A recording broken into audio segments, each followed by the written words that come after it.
Cristo, Mestre Jesus, nos envolva na sua paz, na sua luz e na sua bondade.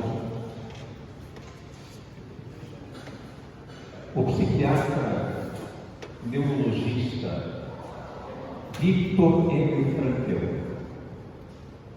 nasceu na Áustria, em Viena, no ano de 1905. Ele foi o fundador de um modelo de psicoterapia que é considerado hoje um dos modelos mais inovadores nessa área de atendimento psicoterápico e que ficou conhecido com o nome de logoterapia. A logoterapia é uma psicoterapia centrada no sentido de viver. Portanto, ela penetra na dimensão espiritual da criatura humana, levando-se em conta aqui de que dimensão espiritual não significa o espírito como ser humano, como entidade espiritual.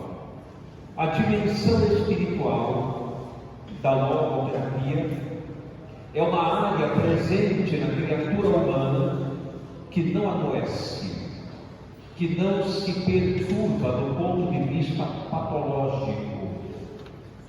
É uma área onde nós encontramos todas as ferramentas necessárias para superarmos quaisquer adversidades e, ao mesmo tempo, podermos nos tornar criaturas constantemente melhores.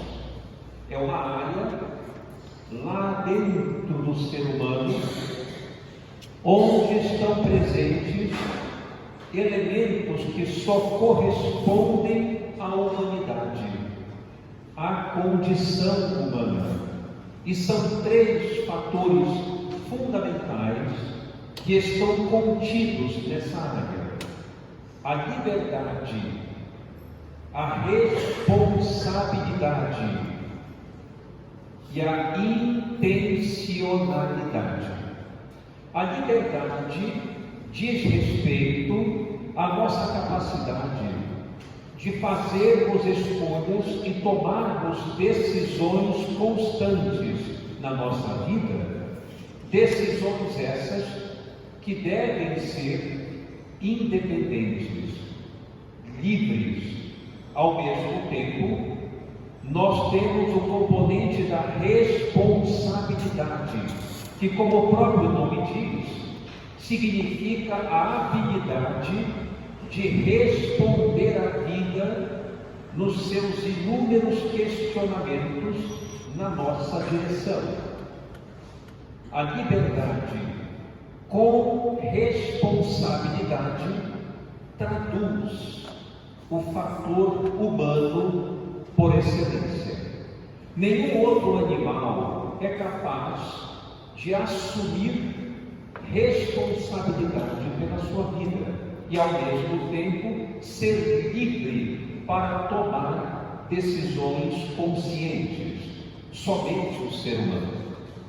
E o terceiro fator importante, talvez esse seja o mais significativo, é o que ele chamou de intencionalidade, o que caracteriza a nossa capacidade somente humana de perceber qual é o sentido da nossa vida. Qualquer outro animal, qualquer outro ser vivo não tem a possibilidade de captar, perceber e executar o sentido da sua existência. Somente nós. E dentro dessa proposta, quando nós ignoramos completamente o sentido da nossa existência, ou quando nós sabemos como encontrá-lo, e não nos importamos com ele, é justamente quando nós adoecemos do ponto de vista psíquico. Depressão, ansiedade, esquizofrenia, transtorno obsessivo compulsivo e outros inúmeros transtornos bem catalogados na psiquiatria existem em função de nós não sabermos ainda encontrar os instrumentos necessários na área espiritual para fazermos uma conexão sadia com o sentido da nossa existência. Nenhum de nós está aqui para se divertir, para passear e para curtir a vida. Nós estamos aqui para cumprir um sentido existencial. Aquilo que a doutrina espírita denomina de progresso espiritual. E esse progresso espiritual não significa simplesmente estar no mundo, viver. Significa antes ter uma forte razão para viver. A pessoa que não tem uma forte razão para viver, é claro que ela vai ficar doente, porque o objetivo da criatura humana não é, em hipótese alguma, ser feliz, ter paz. O objetivo é realizar uma grande tarefa no mundo em que ela se encontra e, a partir daí, aprimorar-se com base naquilo que realiza constantemente. E é disso que eu gostaria de tratar hoje, para que nós saíssemos daqui hoje sabendo como identificar um significado profundo para a nossa vida. Quando nós não localizamos esse sentido e não preenchemos a nossa vida de valor, é justamente quando ficamos deprimidos, ansiosos, perturbados psiquicamente. O sentido existencial, ele existe antes de nós, uma vez que o sentido por excelência da vida é Deus. Viktor Frankl, colocando a sua teoria nos compêndios diversos que publicou, chamou o sentido de duplo sentido. Aquele que nós encontramos no dia a dia, aquele que está presente e que nos chama para executarmos uma tarefa. A exigência do dia representa o sentido de cada momento. Por exemplo, quando estamos caminhando na rua, alguém tropeça e cai, surge um grande sentido existencial, promover um auxílio àquela pessoa. Quando nós nos dirigimos a ela, nos abaixamos, ajudamos para que ela se levante, identificamos se existe alguma lesão, se ela está bem para prosseguir e a liberamos, acabamos de cumprir um significado profundo na existência, que significa amar. Foi um ato de amor que se concretizou para todo sempre e nunca mais nós poderemos dizer que não adotamos um comportamento de auxílio. Aquele comportamento que adotamos com aquela pessoa ficará registrado definitivamente nas nossas ações, na eternidade. Cada vez que vamos cumprindo um sentido a cada instante, nos relacionando com as pessoas, travando contato com objetivos cruciais, valiosos, nós vamos nos transformando interiormente para melhor. E é assim que progredimos em caráter espiritual. Vejam que aquela pessoa que caiu e que nós ajudamos, não fomos nós que criamos aquele momento. Aquele momento simplesmente surgiu. Nós fomos, portanto, chamados para executar uma ação naquele instante. Portanto, o sentido existencial, ele não pode ser inventado, ele não pode ser criado por nós.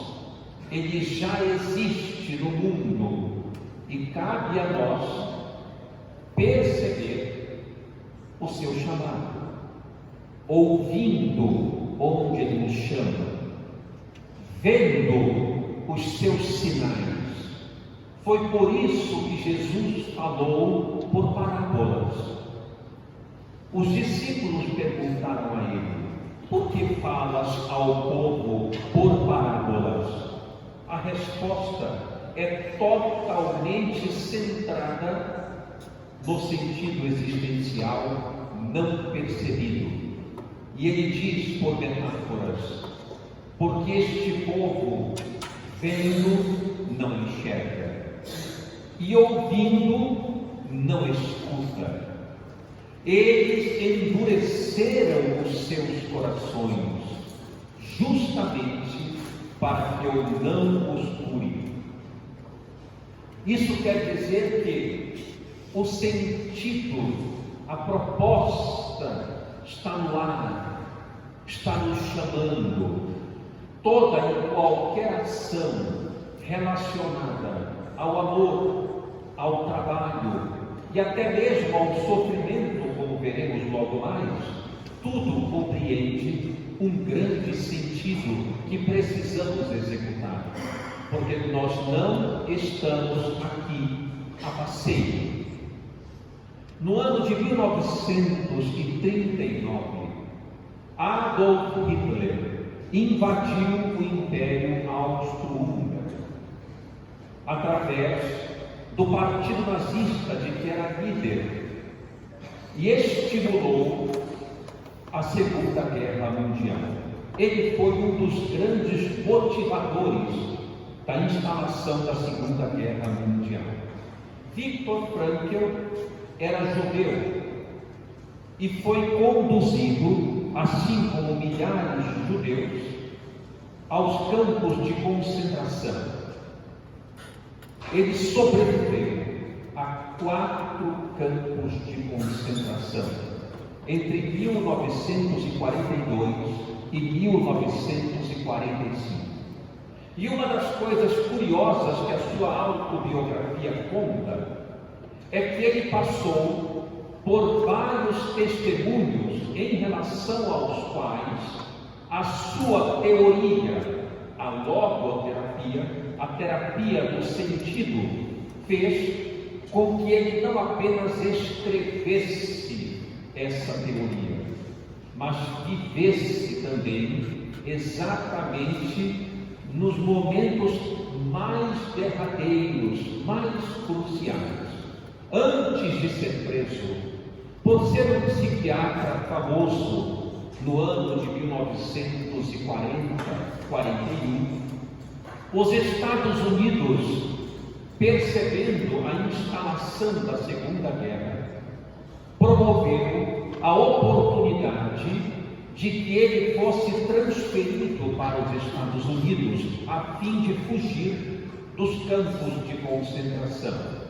Vários colegas seus conseguiram um indulto para que ele se transferisse da Áustria com a esposa para os Estados Unidos. Com isso, ele sobreviveria ao Holocausto que estava instalado. Só havia um problema: os pais não poderiam ir.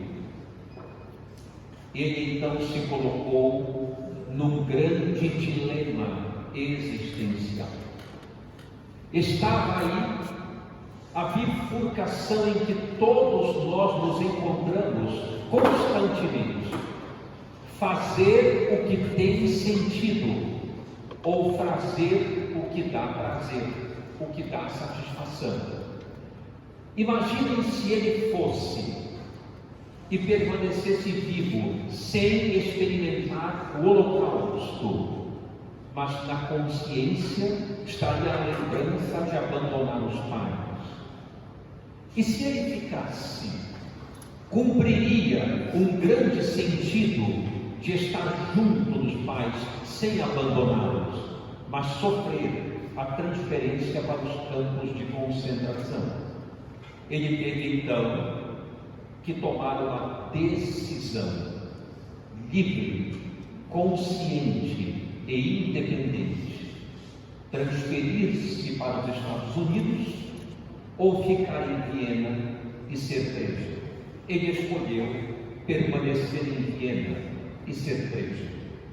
Foram todos transferidos para o campo de concentração de Auschwitz.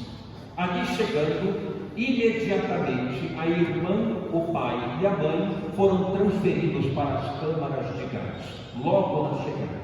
Ele foi para os trabalhos forçados. Dentro da sua capa havia um manuscrito. Naquela época nós não tínhamos computador, não tínhamos nenhum instrumento, um aparato melhor, era tudo escrito à mão. E ele então tinha um manuscrito justamente que ele queria publicar sobre a sua teoria psicológica. E ali, tendo que ficar completamente despido e desprovido de tudo com que havia chegado, o manuscrito também foi destruído, completamente adulterado e destruído. E ele se viu apenas com um número.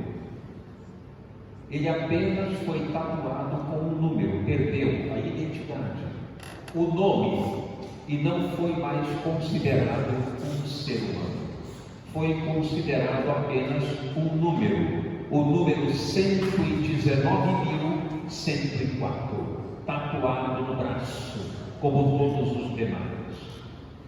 Durante 3 anos e meio, ele passou por situações inenarráveis, como os demais, nos campos de concentração.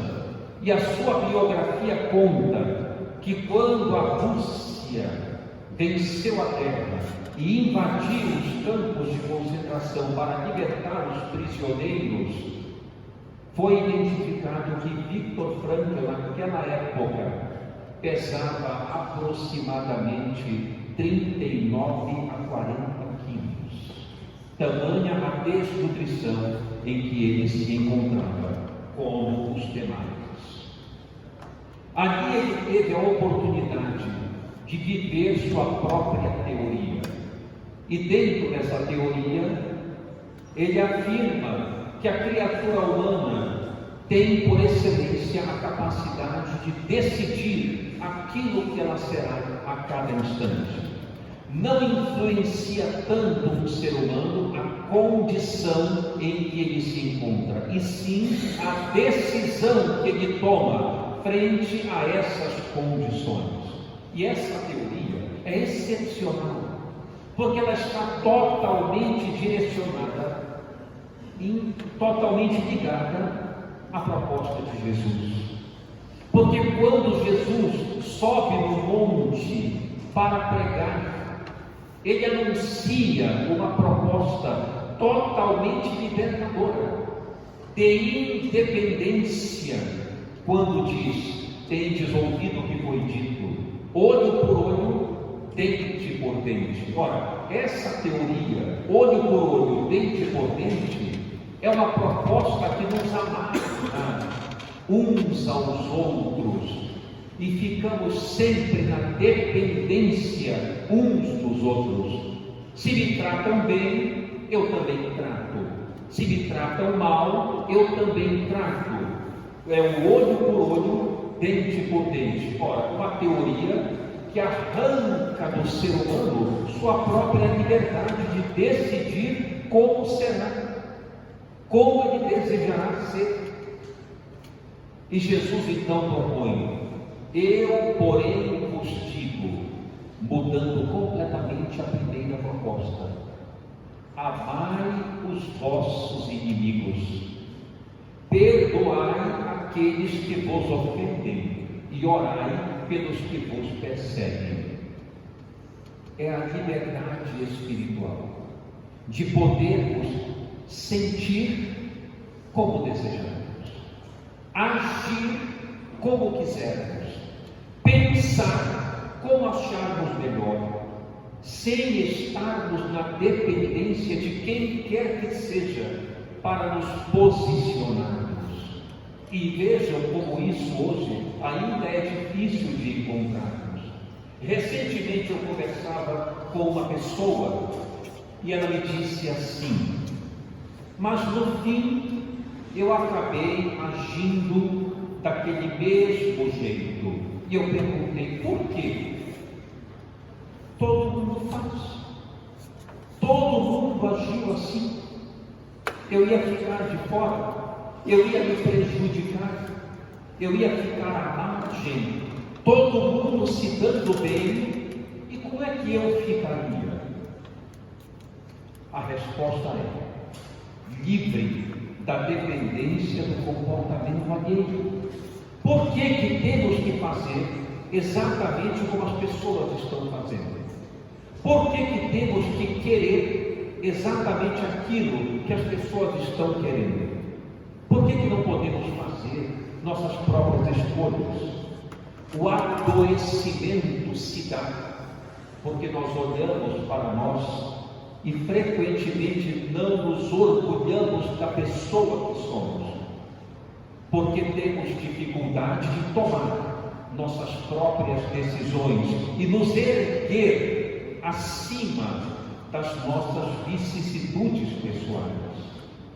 E ele propõe que nós devamos sempre ouvir a voz da consciência e agir conforme a bússola interior que existe em cada um de nós. E ele pôde presenciar aquilo no campo de concentração, enquanto de um lado ele via criaturas brutais ferindo as outras, tirando a vida do seu próximo.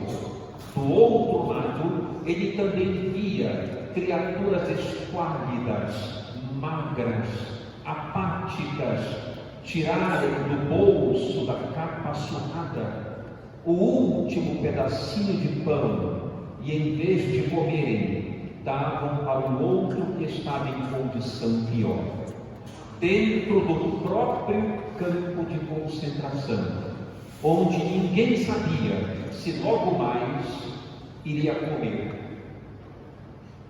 Isso quer dizer que a decisão interior é muito maior do que a condição externa em que nós nos encontramos. E isto serve como teoria profunda para quaisquer locais em que nós estejamos. Quando me submeto, por exemplo, a atender pessoas em terapia de casal, eu vejo claramente que muitas condições inumanas ou difíceis se dão, sobretudo, pelas decisões rudes e grosseiras que muitos casais tomam.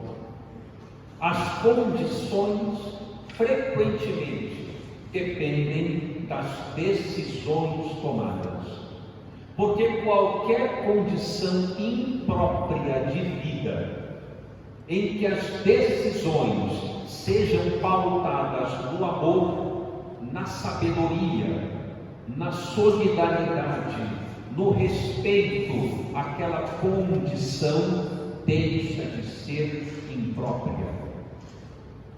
Tudo muda quando as decisões são saudáveis. No momento em que ele foi libertado do campo de concentração, gradativamente recuperando-se, no ano de 1946, um ano depois, ele escreveu um livro chamado Em Busca de Sentido. Um livro que ele pôde escrever em 9 dias. Ali ele conta a sua experiência no campo de concentração, mas não as atrocidades, porque isso já viera a público daquela época com muita amplitude. Ele escreveu a respeito das suas experiências, identificando que o sentido existencial, o sentido da vida, ele tem um valor incondicional, quaisquer que sejam as adversidades, qualquer que seja a condição da criatura humana, a sua vida tem um valor incondicional. Ora, o Espiritismo já dizia isso. Porque o suicídio não tem indicação em qualquer situação. Porque a vida humana vale incondicionalmente. Quando nós olhamos uma criatura pela rua, rasgada, embriagada, largada na sarjeta, e nós olhamos, meu Deus, para que vive? Olha que condição! Nós não sabemos o que significa aquele espírito. Nós estamos sendo muito precipitados em julgar o que significa aquela vida humana. Frequentemente, vidas assim, quando desencarnam no mundo espiritual, brilham muito mais do que nós. E nós não sabemos. Não podemos fazer qualquer avaliação, porque toda avaliação que fizermos será muito opaca perto da grandiosidade com que Deus trata as criaturas humanas, seus filhos. Portanto, a vida tem um valor incondicional.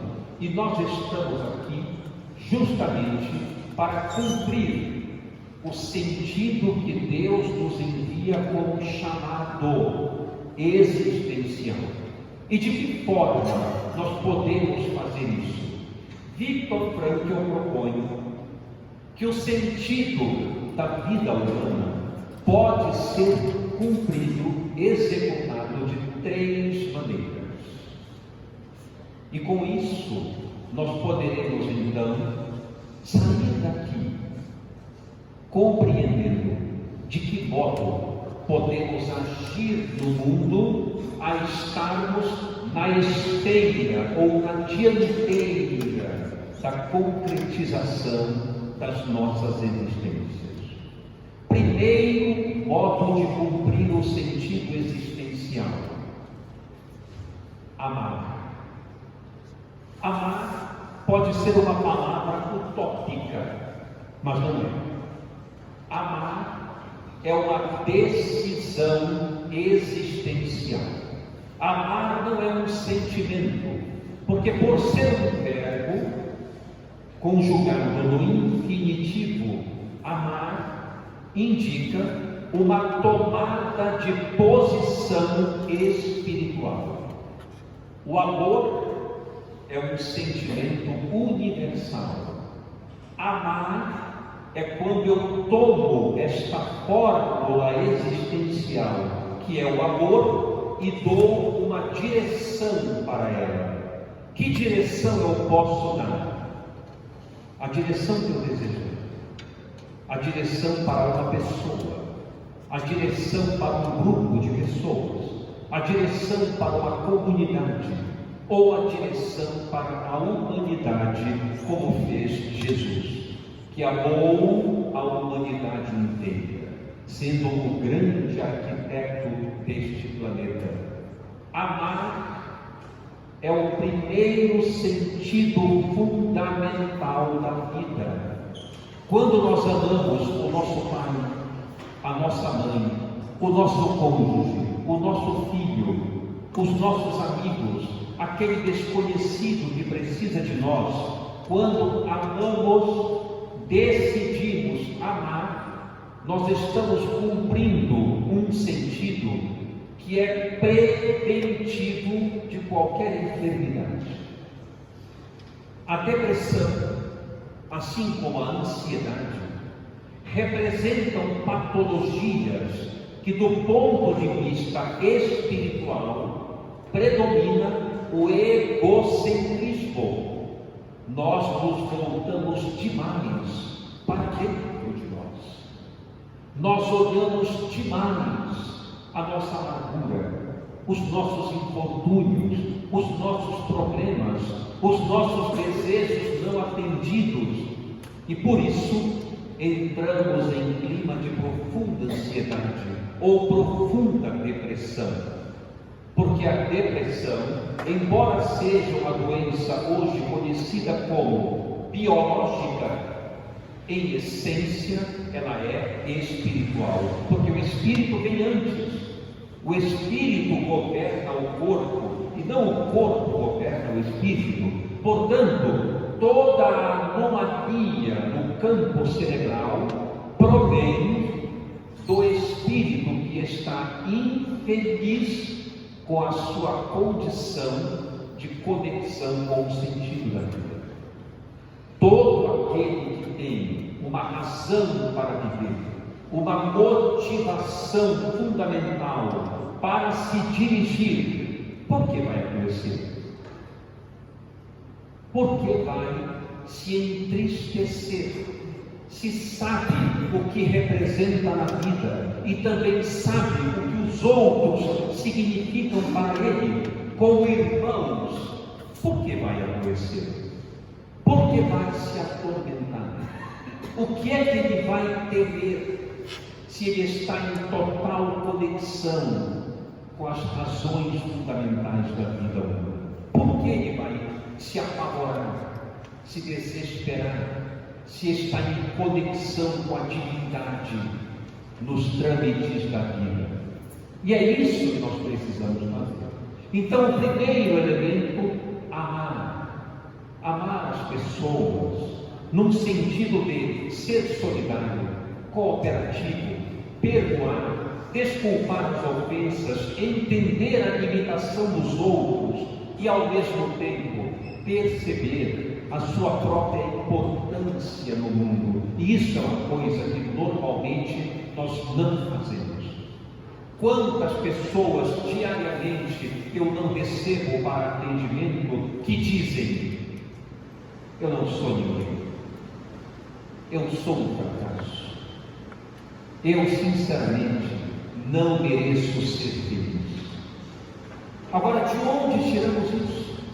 Onde isso está escrito que seja verdade? É uma composição da infelicidade, por não percebermos o que representamos no mundo e o que os outros representam, chamando-nos para servir com prontidão e com amor. Quem descobre isso gradativamente liberta-se do processo depressivo com muita claridade. O segundo elemento fundamental para a concretização do sentido existencial, Victor Frankl chamou de valor criativo: criar, trabalhar, produzir alguma coisa. Todo aquele que tem um ideal, todo aquele que tem um trabalho ao qual se dedicar, todo aquele que cria por meio da arte, da cultura, dos inúmeros focos de sabedoria, também é uma grande forma de executar, cumprir o sentido existencial. E para isso eu trago um grande alerta.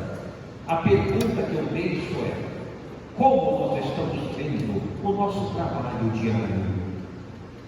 Como nós estamos enxergando aquilo que fazemos? Será que nós estamos trabalhando para pagar as contas, para comprar comida, para poder vestir? Jesus propõe que não. Ele disse: por que vos preocupais com o que ireis comer, beber ou vestir, se vosso Pai sabe do que tendes necessidade, antes que lhe peçais? Buscai primeiro o reino de Deus e sua justiça, e tudo vos será dado de acréscimo. Qual é o significado disso no campo da operação do trabalho? Para que nós trabalhamos? Nós não trabalhamos para nós trabalhamos para as pessoas. Quem se preocupa em trabalhar para si, acha o trabalho enfadonho, cansativo, terrível. Quem trabalha para os outros, quem coloca as suas aptidões e capacidades para os outros, tudo muda. Porque a pessoa levanta de manhã e diz: será mais um dia onde o meu conhecimento, as minhas aptidões servirão para ajudar pessoas. Do que dizermos logo de manhã cedo: mais um dia onde eu vou ter que enfrentar esse trânsito, arrumar problemas com colegas de trabalho, discutir com o patrão e voltar para casa arrasado. Por que pensar assim? O pensamento somos nós que criamos. Nós é que direcionamos a forma de pensar. Uma situação não tem tanta importância quanto o modo de ver essa situação que eu dou. Então, o trabalho tem a finalidade de nos proporcionar valores existenciais quando entregamos aquilo que sabemos fazer em prol das pessoas. É um conceito completamente diferente daquele de pagar as contas, comprar comida no supermercado, olhar a conta bancária no final do mês, fazer uma poupança. Isso são coisas importantes, mas que dizem respeito a nós. No campo existencial dos nossos valores, isso tem menos importância. A maior importância é darmos para os outros aquilo que podemos fazer de melhor. Certa vez sentou uma dona de casa e eu disse para ela, numa consulta, fazendo um inventário inicial dos seus dados pessoais: a senhora trabalha? Ela disse: não, eu só fico em casa. Eu digo: a senhora fica em casa dormindo? Não, eu lavo, passo, cozinho, quando a pessoa chega está tudo organizado. E não trabalha. Que curioso! Nós não damos valor para o que fazemos. As pessoas vão para o trabalho fora de casa sossegadas, porque fica aquele que é o guerreiro do lar, ou a guerreira do lar, aquela que deixa tudo em ordem, para que quando voltem, encontrem a paz de novo, que ela não dá valor. É curioso. Todo trabalho é digno, todo trabalho é próspero, quando tiramos de nós o melhor, em nome do amor, e colocamos na direção das outras pessoas. E por fim, existe um terceiro fator, esse para o nosso mundo muito importante. Esse terceiro fator de concretização do sentido, eu costumo dizer que é aquele momento em que temos que fazer alguma coisa quando não há mais nada o que fazer. No programa da TV Mundo Maior que nós temos toda quinta-feira, fizemos um programa com esse título: o que fazer quando não há mais nada para fazer? E isso é verdade. Há sempre o que fazer, mesmo quando não haja mais nada para fazer. Viktor Frankl diz o seguinte: quando uma situação for boa, desfrute dela. Quando uma situação não for boa, transforme-a. Quando você não puder transformá-la, transforme-se diante dela. Ou seja, sempre há uma saída, onde a nossa posição espiritual toma conta da situação. E ele chamou esse último fator de valor atitudinal, isto é, quando tomamos atitude diante de algo que não pode ser mudado. Uma pessoa está dirigindo o seu veículo à noite, sofre um acidente e vai para o hospital. No dia seguinte, recebe a notícia que está paralítico. A sua vida perdeu completamente o sentido? Claro que não. De forma alguma. Ele só precisa configurar a sua dor, colocando-a sob o seu próprio domínio espiritual. Quando uma pessoa sente uma determinada dor física, vai ao médico e descobre um câncer que não pode mais ser operado, nem tratado de forma adequada, curativa. A vida dessa pessoa perdeu o sentido completamente? Claro que não. Basta que ela agora tome posição espiritual sobre este problema.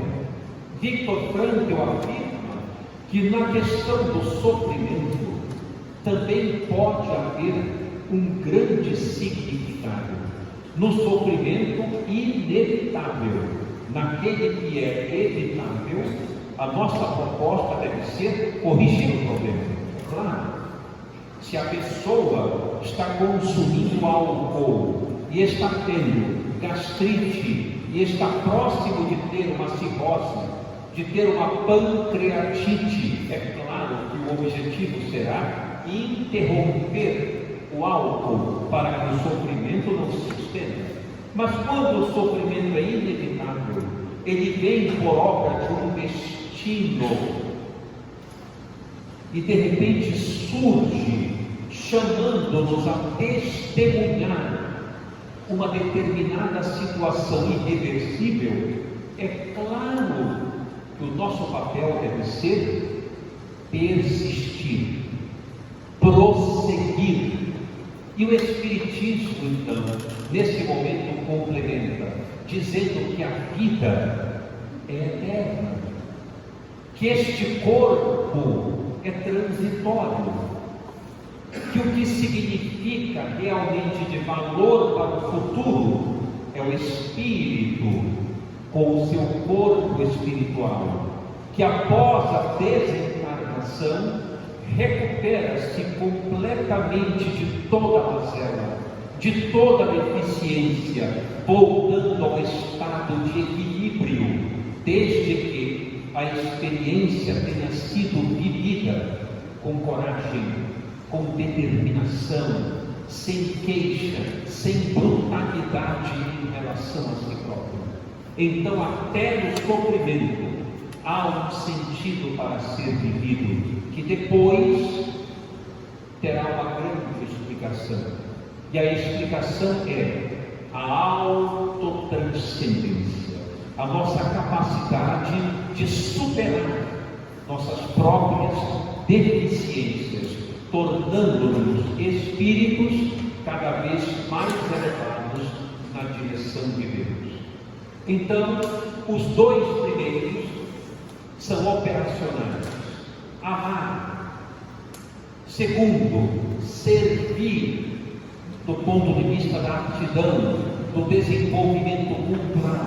E por último, sofrer se necessário, passando o sofrimento naquele instante por uma grande realização humana de superação, como temos visto tantas pessoas fazerem isso. no momento de uma limitação, de uma amputação, de um órgão qualquer, de um membro, superam a si mesmos, transformando-se em criaturas muito mais valorosas do que antes, cumprindo, portanto, um grande sentido existencial. Façamos isso como fez Jesus, carregando os madeiros da cruz, coberto de sentido existencial, não para lavar os nossos pecados, mas para dizer que vale a pena sofrer e morrer por algo que seja muito significativo. Então, que possamos nessa existência, quais sejam as ocorrências, cumprir esse sentido, suportando e superando tudo que pudermos, para sairmos daqui muito melhores do que quando nós chegamos. Então, que haja paz e luz nos nossos corações. Nós vamos fazer agora uma migração